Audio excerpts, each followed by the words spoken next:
ओम नमः शिवाय गुरवे सच्चिदानंदमूर्तये निष्प्रपंचाय शांताय निरालंबाय तेजसे। हरिओम प्रभु जी। आज के इस अध्यात्म परिषद में आप सबका स्वागत है। आज का प्रश्न मुंबई से पूनम भाटिया जी का है। उन्होंने पूछा है कि सालोक्य, सामीप्य, सारूप्य और सायुज्य क्या है। तो ये चारों मुक्ति के नाम है। भक्ति मार्ग में जो मुक्ति मानी जाती है वह इन चार प्रकार के मानी जाती है।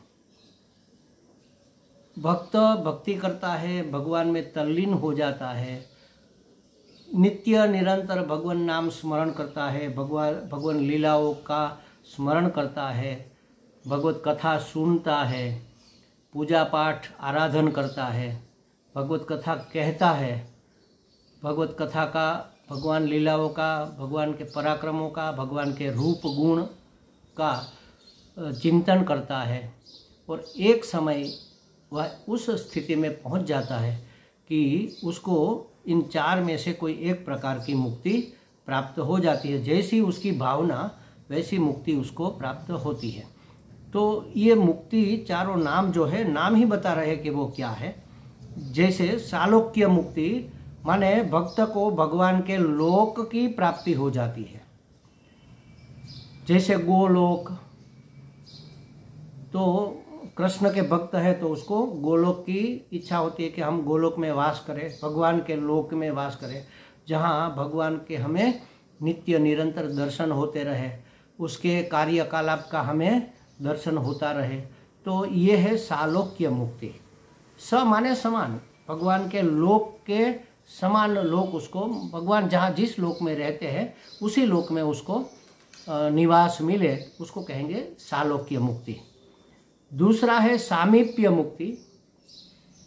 भगवान के समीप रहने का अवसर मिले, जहाँ भगवान निवास करते हैं उसके आसपास ही हम घूमते रहे, निरंतर उसके रूप और गुण का, उसकी क्रियाकलापों का हम दर्शन करते रहे।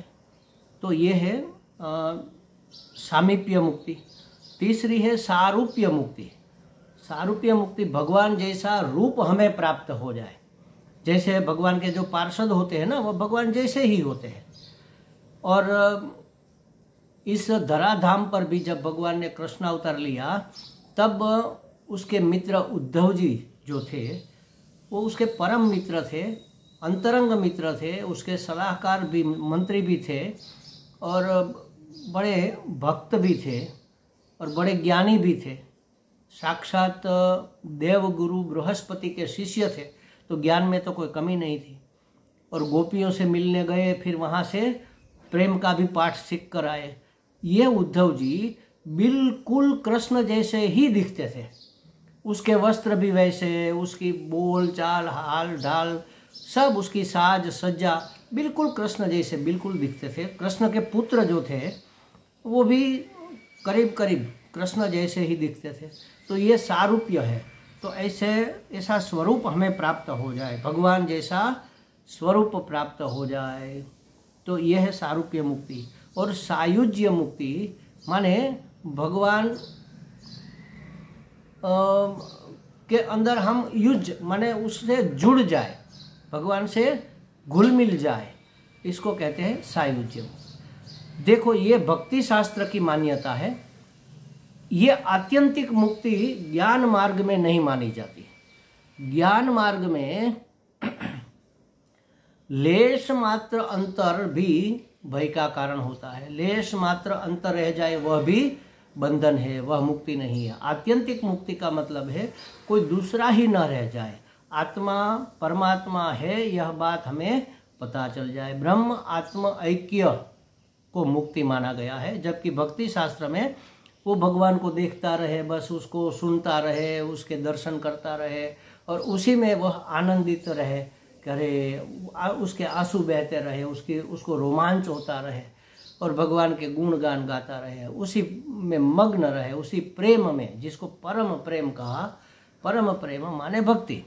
तो परम प्रेम में निमग्न रहना, इसके लिए ये 4 स्थितियों को, 4 में से किसी एक स्थिति को प्राप्त होना, ये भक्ति मार्ग में, भक्ति शास्त्र में मुक्ति माना गया है। जबकि ज्ञान मार्ग में ज्ञानी लोग इसको मुक्ति नहीं मानते, वह तो ब्रह्मात्मा ऐक्य को मुक्ति मानते हैं। दूसरा ही न रह जाए, आत्मा ही परमात्मा है, पिंड ही ब्रह्मांड है, जीव ही शिव है। यह बात जब हमें पता चल जाए, वह जान भी ले और मान भी ले, तब वह जीवन मुक्त हो जाता है। वह पुरुष जीवन मुक्त कहलाता है। फिर वह अखंड आनंद में, एक रस अखंड आनंद में अवस्थित हो जाता है।